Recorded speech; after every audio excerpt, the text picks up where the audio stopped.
بسم اللہ الرحمن الرحیم نحمده ونصلي ونسلم على رسوله الكريم أما بعد فأعوذ بالله من الشيطان الرجيم بسم الله الرحمن الرحيم لبيك اللهم لبيك لبيك لا شريك ولك لبيك إن الحمد والنعمة لك والملك لا شريك لك۔ یہ تلبیہ ہمیں حج کی یاد دلا رہا ہے نا، اور حج کا مبارک مہینہ ذی الحجہ کہلاتا ہے۔ اسلامی سال کے 12ویں مہینے کا نام ذی الحجہ ہے۔ اس مہینے کی یعنی ذی الحج یعنی حج والے مہینے کی بہت زیادہ فضیلت بیان فرمائی گئی ہے۔ ایک تو اس کی فضیلت اس وجہ سے بھی ہے کہ اس میں حج ادا کیا جاتا ہے، یعنی ایک فرض عبادت ادا کی جاتی ہے۔ اس کے علاوہ خاص طور پر عشرہ ذی الحجہ یعنی اس مہینے کے پہلے 10 دنوں کی یعنی پہلی تاریخ سے لے کر 10 تاریخ تک کی بے انتہا فضیلت بیان کی گئی ہے۔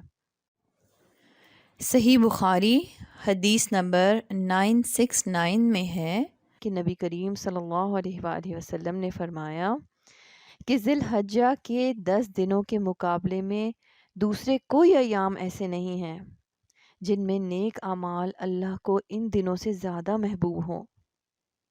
صحابہ کرام رضوان اللہ علیہم اجمعین نے عرض کیا، یا رسول اللہ صلی اللہ علیہ وآلہ وسلم، کیا جہاد بھی نہیں؟ آپ صلی اللہ علیہ وآلہ وسلم نے فرمایا کہ جہاد بھی ان دنوں سے کیے گئے اعمال سے افضل نہیں ہے، یعنی اتنا افضل ہے ان دنوں میں اعمال کرنا کہ عام دنوں میں آدمی اگر جہاد بھی کرے تو وہ اتنا افضل نہیں ہے جتنا ان دنوں میں کیے گئے اعمال افضل ہیں۔ پھر آپ صلی اللہ علیہ وسلم نے فرمایا کہ سوائے اس مجاہد کے جو اللہ کے راستے میں نکلے، جان بھی لے جائے مال بھی لے جائے، اور پھر جان بھی چلی جائے اور مال بھی چلا جائے، ورنہ باقی سارے اعمال ان دنوں کے افضل ہیں۔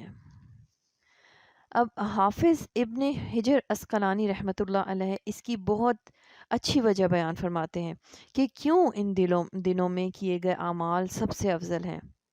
وہ فرماتے ہیں کہ اللہ پاک نے عشرہ ذی الحجہ کے پہلے 10 دنوں کو اس لیے فضیلت اور شان و شوکت دی ہے کیونکہ یہ وہ دن ہیں جس میں ساری عبادتیں مل جاتی ہیں۔ جیسے توحید تو ایک مسلمان کے دل میں ہوتی ہی ہے، اس کے علاوہ نماز، روزہ، صدقہ اور حج سب ایک ساتھ آ جاتے ہیں۔ اب آپ سوچ رہے ہوں گے کہ روزہ کہاں سے آ گیا؟ تو روزہ اس لیے کہا کہ ان دنوں میں نفلی روزہ رکھ سکتے ہیں، اور پہلی تاریخ سے لے کر 9 تاریخ تک روزہ رکھنا سنت بھی ہے۔ سنن ابی داؤد حدیث نمبر 2437 میں ہے کہ نبی کریم صلی اللہ علیہ وآلہ وسلم ہمیشہ پہلے 9 دن ذی الحجہ کے روزہ رکھا کرتے تھے، یعنی 10ویں دن تو عید ہوتی ہے، 9 تاریخ تک روزہ رکھنا افضل ہے۔ اب ایام تشریق یعنی 10، 11 اور 12 ذی الحجہ میں تو تکبیرات کہنی ہی ہیں، وہ تو واجب ہے، مگر اس کے علاوہ باقی دنوں میں بھی تکبیرات پڑھنا سنت ہے۔ جیسے مسند احمد جلد نمبر 2 حدیث نمبر 75 میں ہے کہ نبی کریم صلی اللہ علیہ وآلہ وسلم فرماتے ہیں کہ ان 10 دنوں میں یعنی ذی الحجہ کے پہلے 10 دنوں میں کے مقابلے میں دوسرا کوئی عمل اللہ پاک کے نزدیک زیادہ فضیلت والا نہیں ہے، لہٰذا ان دنوں میں کثرت سے اللہ کی وحدانیت بیان کرو، اللہ کی بڑائی بیان کرو اور اس کی حمد بیان کرو۔ یعنی وحدانیت کا مطلب یہ ہے کہ لا الہ الا اللہ پڑھو، بڑائی بیان کرنے کا مطلب یہ ہے کہ اللہ اکبر پڑھو، اور حمد بیان کرنے کا مطلب یہ ہے کہ سبحان اللہ کثرت سے پڑھو۔ یعنی ان 10 دنوں میں زیادہ سے زیادہ ان کلمات کا ورد کرتے رہنا چاہیے۔ اس کے علاوہ مسند ابن ابی شیبہ کی جلد نمبر 4 حدیث نمبر 194 میں ہے کہ آپ صلی اللہ علیہ وآلہ وسلم نے جو تکبیرات بیان فرمائی ہیں وہ یہ ہیں: اللہ اکبر، اللہ اکبر، اللہ اکبر، لا الہ الا اللہ، اللہ اکبر، وللہ الحمد۔ یہ سب سے مشہور تکبیر ہے، جس کا مطلب یہ ہے کہ اللہ بہت بڑا ہے، اللہ بہت بڑا ہے، اللہ بہت بڑا ہے، اللہ کے سوا کوئی معبود نہیں، اللہ بہت بڑا ہے اور تمام تعریفیں اللہ ہی کے لیے ہیں۔ اسی طرح سے دوسری تکبیر جو بیان فرمائی گئی ہے وہ یہ ہے: اللہ اکبر کبیرہ والحمد للہ کثیرہ وسبحان اللہ بکرۃ و اصیلا۔ یعنی اللہ بہت ہی بڑے ہیں اور بہت زیادہ تعریف اللہ ہی کے لیے ہے، اور صبح اور شام اللہ ہی کی پاکی بیان کرتے ہیں۔ اس کے علاوہ ایک تکبیر اور بیان فرمائی گئی ہے احادیث مبارکہ میں، وہ ہے اللہ اکبر، اللہ اکبر، اللہ اکبر کبیرہ۔ یہ بھی کہی جا سکتی ہے، یعنی جو بھی ان میں سے آسان لگے آپ کہہ سکتے ہیں، اور اس کا مطلب یہ ہے کہ اللہ بہت بڑے ہیں، اللہ بہت بڑے ہیں، اللہ سب سے بڑے ہیں۔ تکبیرات کا مطلب یہ ہوتا ہے کہ ہم بآواز بلند اللہ پاک کی تعریف کر کے اللہ پاک کی بڑائی کا اقرار کریں، اعلان کریں۔ مردوں کو تو بآواز بلند ان تکبیرات کو پڑھنا چاہیے، اور عورتوں کو بھی اگر آواز کا غیر محرم کے کانوں میں پڑنے کا خدشہ نہ ہو تو وہ بھی بلند آواز میں پڑھ سکتی ہیں، ورنہ وہ آہستہ بھی پڑھ سکتی ہیں اور اپنے بچوں سے بھی پڑھنے کا کہیں۔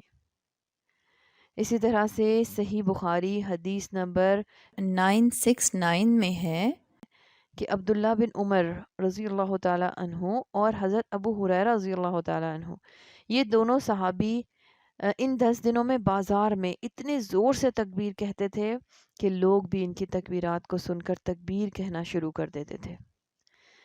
تکبیرات کو اگر بلند آواز میں پڑھا جائے تو اسے دکھاوا نہ سمجھا جائے، بلکہ دوسروں کو بھی اس سے یاد آ جائے گا اور آپ کی وجہ سے وہ بھی اس افضل عمل میں شریک ہو جائے گا۔ اسی طرح سے صحیح بخاری کی دوسری حدیث میں آتا ہے کہ حضرت عبداللہ بن عمر رضی اللہ تعالی عنہما منا میں اپنے خیمے میں اتنی زور سے تکبیرات کہتے تھے کہ مسجد تک آواز جاتی تھی، تو مسجد والے بھی ان تکبیرات کو سن کر تکبیرات پڑھنا شروع کر دیتے تھے، اور جب مسجد والے تکبیرات کہتے تو بازار میں آواز چلی جاتی، تو بازار والے تکبیرات کہتے، اور اسی طرح سے سارا منا تکبیرات سے گونج اٹھتا تھا۔ حاجی تو تکبیرات ان دونوں میں کہتے ہی ہیں، مگر ہمیں بھی ان دنوں میں زیادہ سے زیادہ تکبیرات کہنی ہیں۔ اس کے علاوہ نفلی روزے بھی رکھنے ہیں۔ صحیح مسلم حدیث نمبر 1162 میں آتا ہے کہ حضور صلی اللہ علیہ وآلہ وسلم نے فرمایا کہ مجھے اللہ پاک سے امید ہے کہ اس دن یعنی 9ویں ذی الحجہ کا روزہ 1 سال پچھلے اور 1 سال اگلے گناہوں کا کفارہ بنے گا۔ یعنی ان ایام میں روزے رکھنے کی اتنی زیادہ فضیلت بیان فرمائی گئی ہے۔ اسی طرح سے سنن ابی داؤد حدیث نمبر 2437 میں ہے کہ آپ صلی اللہ علیہ وآلہ وسلم کی زوجہ مطہرہ فرماتی ہیں کہ آپ صلی اللہ علیہ وآلہ وسلم 9 ذی الحجہ کا روزہ، جسے عرفہ کا دن کہا جاتا ہے، پھر اس کے بعد عاشورہ یعنی 10 محرم کا روزہ، اور ایام 20 یعنی ہر مہینے کی 13، 14 اور 15 کے روزے کبھی نہیں چھوڑتے تھے۔ یعنی یہ 3 اعمال نبی پاک صلی اللہ علیہ وسلم متواتر کرتے تھے، مطلب 9 ذی الحجہ کا روزہ، 10 محرم کا روزہ اور ہر مہینے کے 3 روزے ضرور رکھا کرتے تھے۔ اسی طرح سے مسند احمد جلد نمبر 6 حدیث نمبر 287 میں ہے کہ آپ صلی اللہ علیہ وآلہ وسلم کبھی 4 کام نہیں چھوڑتے تھے۔